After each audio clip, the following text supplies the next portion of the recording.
Hey guys, what is up? Welcome back to another episode of MonoType Challenge. Before we get started, I want to remind you that we are gonna officially do these on Showdown from now on. It's just easier than, so much breeding is going on. It's so difficult to get a team every week, and it's pretty much every week because, with the dark and electric types, it really did take us 2 weeks for each, and that's a it's kind of sad to say that it took us 4 weeks to do flying, but what are you gonna do? This is the 4th week for flying. We have won one battle each week, so I think there actually might have been 1 week where we didn't win any battle and 1 week where we won 2 battles, but then, well, whatever. What are you gonna do? So here we go. As I said, 3 wins in a row or 4 wins total, so we're gonna count this. I started this episode, I think it was like 2 days ago or something. For me right now, I believe it's Friday, and you'd be watching this on Monday, of course, because it's Mono Monday.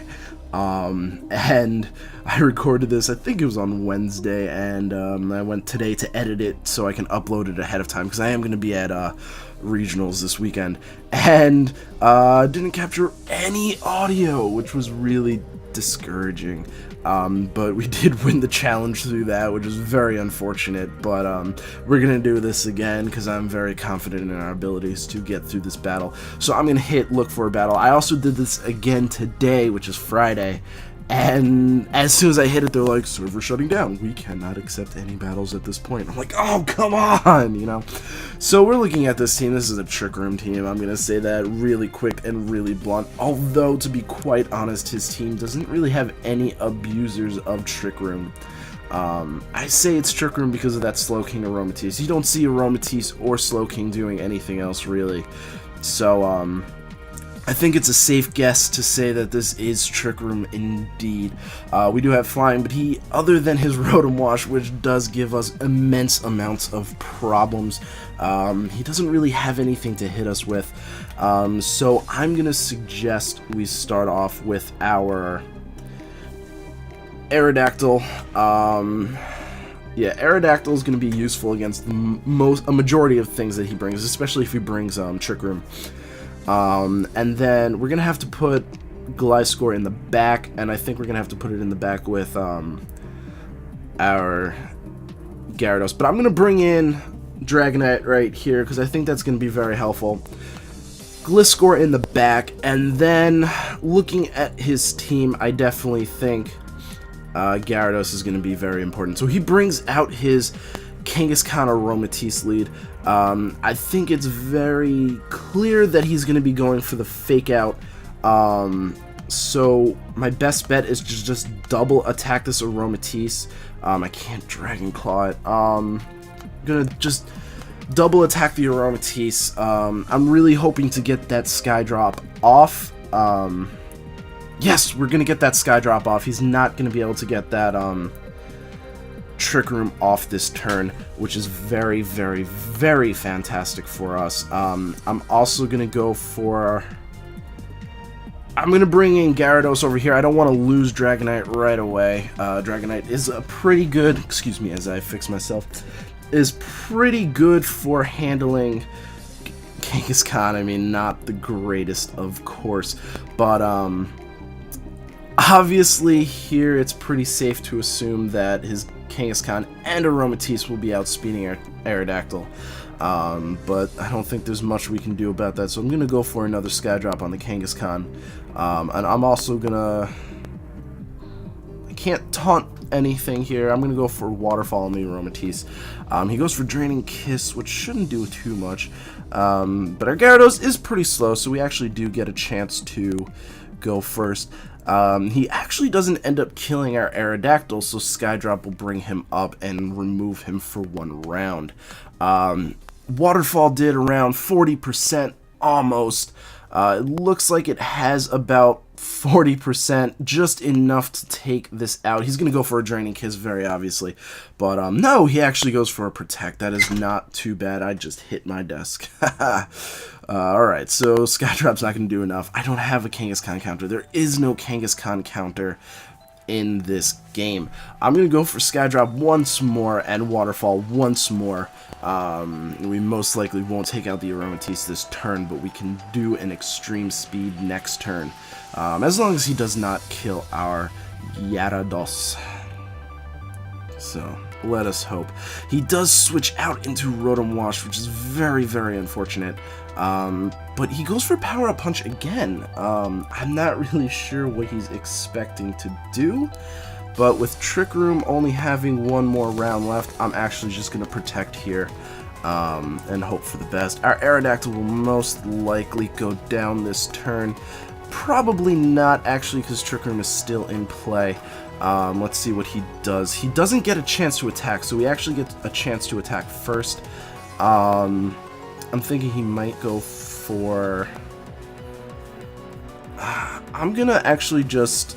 I'm gonna go ahead and go for the Skydrop on the Rotom Wash, just to get it out of here, and I'm gonna Waterfall the Kangaskhan. That's my best bet. He does predict that, and he does go for the Sucker Punch, like I did think, but this Waterfall should KO the Kangaskhan. Alright, very good. So I'm going to bring in Dragonite here. I want to make sure I can preserve our Gliscor to take that incoming Thunderbolt. That is very obvious for next turn. I'm going to go for Extreme Speed on the Aromatisse, and I'm actually going to switch into our Gliscor here to take the predicted Thunderbolt. That is probably the best bet we have here. Extreme Speed does just almost enough, but he goes for Trick Room again.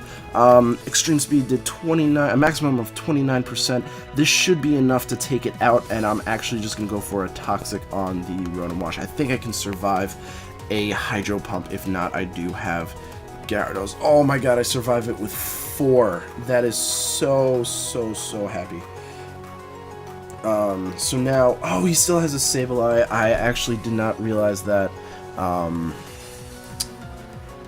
gonna Dragon Claw the Sableye and protect with our Gliscor.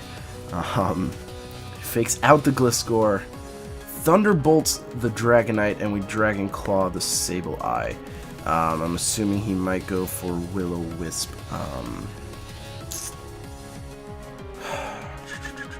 Dragon Claw, and then I have to go for Earthquake to hit that Sableye.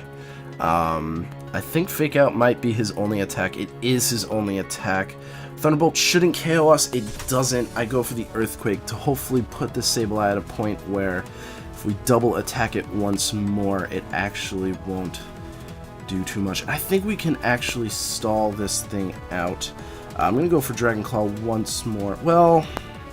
this is a point where I do wish. I'm going to Extreme Speed the Rotom Wash, and I'm going to go for another Earthquake. No, I'm going to Protect. I want to stall this out as much as I possibly can. Damage the Rotom Wash as much as possible, because I think I can handle this Sableye as well as I can.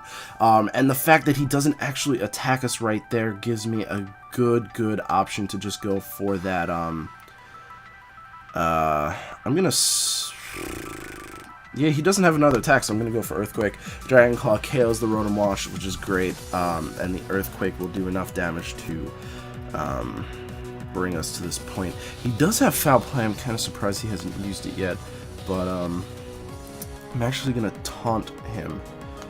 I know he might. I'm gonna substitute.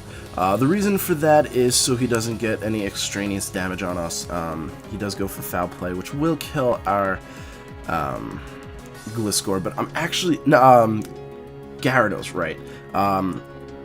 What is this? You're not okay. I'm gonna Toxic it so we can just start to slowly whittle him down. He can't stay in this at all, and his attack. We don't have very much attack in us, so I'm actually just gonna go for a Protect right here.